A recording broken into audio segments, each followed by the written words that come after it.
Guinea's military ruler Mamady Doumbouya has submitted his candidacy for the December 28th presidential election, marking a major shift from his earlier stance when he seized power in the 2021 coup. The general handed in his documents on Monday, the final day for submissions, in an election meant to restore constitutional order after years of military rule. His move contradicts a pledge he made 4 years ago when he declared, and I quote, "Neither I nor any member of this transition will be a candidate for anything. As soldiers, we value our word very much." End of quote. Now, the decision has drawn sharp criticism from opposition groups who accuse the junta of manipulating the transition process after a new constitution approved in September cleared the way for his participation. So at this time on the conversation, I'm joined by Yemi Fajemisin, Geo-Politics Analyst. Thank you so much, sir, for joining us on the conversation. Thank you for having me. So I see you smiling. Is it the statement that Mamady Doumbouya made 4 years ago? Okay, so let's just get into it. So do you see the general's decision to contest in the December presidential election as a betrayal of his earlier commitment and the transition agreements? Yeah, absolutely. I think it might be important to do a bit of background information of why we are where we are today. And for Guinea, the whole thing started in 2010 when Mr. Condé, the post-president, was in power, took over. I think he took over around 2010. And I remember when Mr. Condé took over, he paraded himself like the Nelson Mandela of Guinea. He said he wanted to be a Nelson Mandela of Guinea. He wanted to turn things around. But it turns out that didn't happen. His government was unstable. And he did something unique that kind of took where everything went south. He changed the constitution. So he wanted to do another 2 6-year term and the constitution. And I think that's when everything went south. And once they do that, that's always the start of autocratic stuff, where a lot of African leaders do. So once they try to change the constitution, things go south usually, because the institutions get weakened, and you see all these problems begin to arise. So it was then that Mr. Doumbouya led a coup against Mr. Condé and took over power then. And that's exactly why we're here today. So in terms of, has he betrayed, has he gone back on his words? Absolutely, he's done that. And I think it's just another sign of a decline in democracy across Africa. To me, I see another autocrat in making. So we are talking about a man that has seized power, or that seized power in 2021, but then some people said he stabilized Guinea's political climate. So with what you've said, that background and what he's been able to do according to reports anyway, why might he still be considered unfit by some to evolve into a democratic politician from a military and probably been given the opportunity to test his popularity at the ballot? Yeah, that's not uncommon for some people to argue that in a complex African society where you have multi-ethnic groups, where you have a complex structure, a strong man is needed. It's only a strong man that can bring the society together, that can bring a bit of cohesion. But we've seen different case studies that usually does not happen. Now, this is different. A single man taking power is different from like a system like China. China, for example, is like a system. It's not like a one-party state. It's a communist state. But it's different in terms of Africa when one person decides to change the constitution and seize power. And in case of Mr. Doumbouya as well, and I think it was around September that he changed the constitution through a referendum to allow himself stand on the ballot, which is against what he promised when he took over power. So you begin to see this trend of trying to manipulate the system to suit their own needs. And when, like I said, most of their loyalists will argue they are the ones needed to bring cohesion to the society. But what they usually do at the end of the day is most of the goodies of the society, they give their tiny inner circle. And once that happens, what follows is always massive poverty across the board. Okay, so there's something I'd just like to find out from you, and I'd like you to be sincere. When we look back, was the 2021 coup against Alpha Conde a necessary intervention at the time, or was it simply an opportunistic power grab for Doumbouya? I think it's a power grab. Mr. Conde obviously wanted to be an autocrat as well, and I don't know the details. It might be because usually with autocrats, three things happen. It's the usual template they use. Number one, they try to change the constitution to extend their term. Number two, they try to get the army on their side. Why do they do that? In case of any protest, the army can suppress it. Number three, they try to get the courts on their side. So if the army doesn't work, if you go to the courts, the judges are for them. So in case of Mr. Conde, my guess is the agreement wasn't, he couldn't buy over the army because he was, Mr. Doumbouya was in charge of the special force system. So something probably didn't work out between the both of them.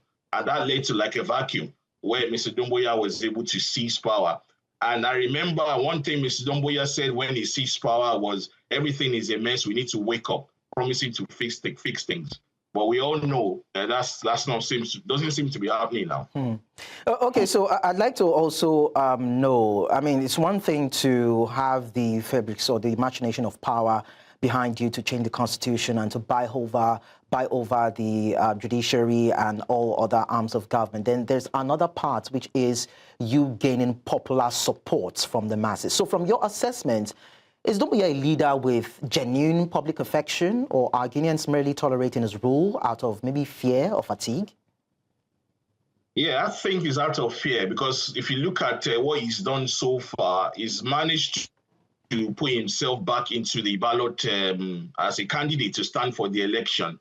He has suppressed the freedom of press. Most of the opponents or the competitors are in exile. So he's showing signs of suppressing dissent and suppressing freedom of speech. So that's a clear sign that things are not going to be in a democratic form. And I suspect also the election is not going to be free and fair. Okay, so according to what we understand, reports suggest his government has clamped down on dissent. There's media outlets being suspended and restrictions on internet access. So, of course, I want to believe that you are aware of the situation in Guinea. Would you consider these claims exaggerated, or are we looking at another classic case of absolute power corrupts absolutely? Yes, that's a clear example of what we're looking at here. One thing I think I should remind us as well is when Mr. Doumbouya created this change to nominate himself forward for the election, there's a caveat that came with it. And what is this caveat? There's a requirement that says the candidates must be between 40 and 80 years old, and they must live in Guinea. So what that meant was Mr. Conde, I think, is now 87. Automatically, that means he's disqualified. There's another main opponent, Mr. Diallo. He's been forced to go on exile. So that means he's also been disqualified. He doesn't live in Guinea. So that's everything is being premeditated in that context. So it's to show us very clearly that it's because it's been premeditated, that's an autocrat in making. And we shouldn't expect a free and fair election on the 28th of December. Also, I suspect any protests, we should expect a form of repression from the army as well. Do you see Guineans? Do you see Guineans like the people that actually, stage a protest like we've seen in other African countries? I mean, they've seemed to be very, very relaxed about Doumbouya in the last 4 years. You just never know. Social media these days does a lot of things when it comes to political atmosphere.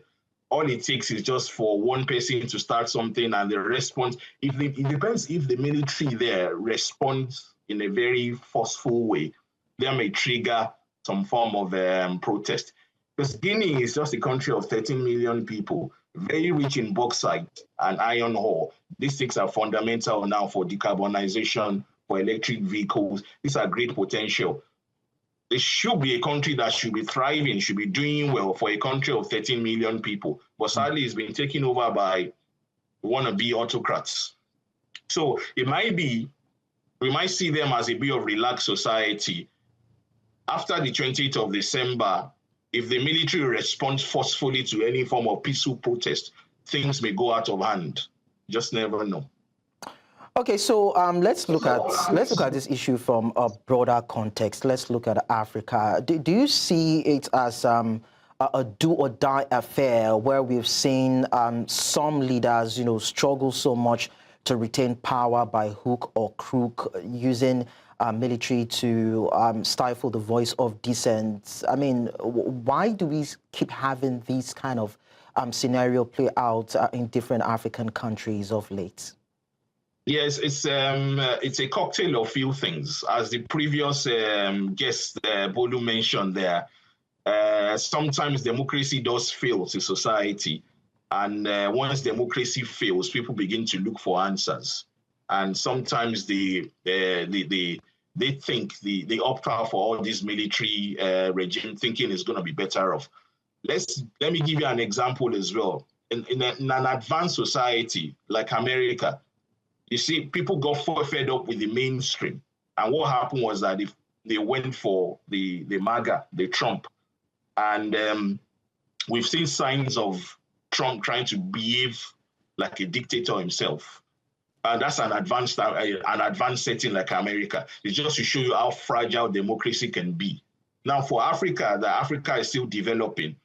When all it takes is just to have one leader that's going to compromise all these institutions. Institutions are meant to be strengthened. But when you have a leader that comes in that got a bit selfish and wants to compromise the whole system, once that happens, it inflicts poverty onto the people. Because most of the good things of the society that's meant to go around to develop the whole society gets shared among their tiny inner circle. And that's when the problem comes. And once you get to that level of tiny people of the society enjoying the vast resources, it's going to inflict poverty on the population. And once that happens, people begin to feel very discontented with the democracy, and that creates a vacuum. For another thing that I think we should mention is, I'll give you a case study of Nigeria. Nigeria, for example, because we've had series of military coups in the past. So because of that formative experience, when Nigeria transformed into democracy around 1999, most of the civilian governments systematically decide to defund the military, because the military in Nigeria back in the days used to be really powerful, even to the extent of doing peacekeeping forces around Africa.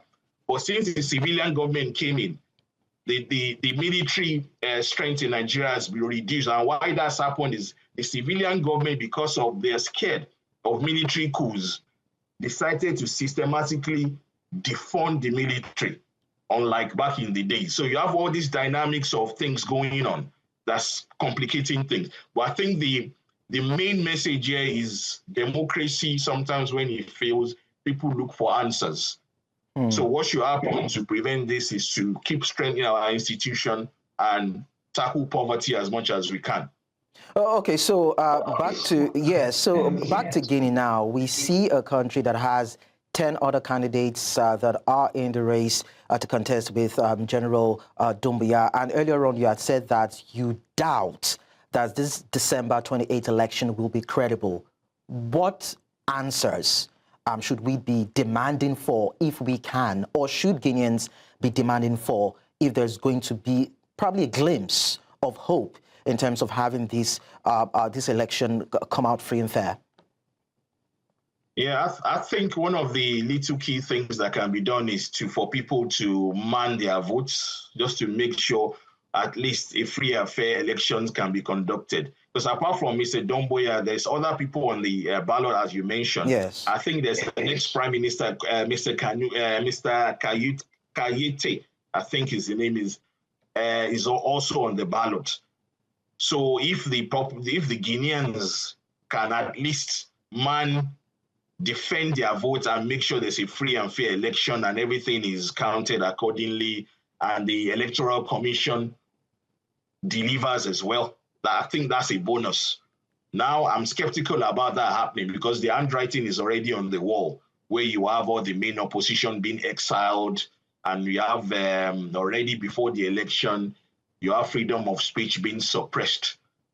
And so that's not a good sign that a free and fair election is going to happen. For a free and fair election to happen, you have to have a degree of transparency, even before the election. Now, that transparency is not there as we speak. So we can only see what 28th of December brings.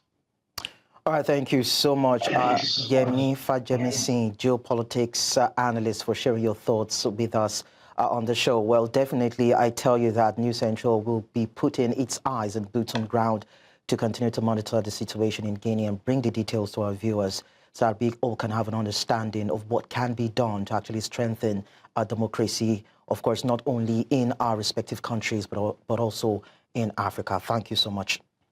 Thank you for having me.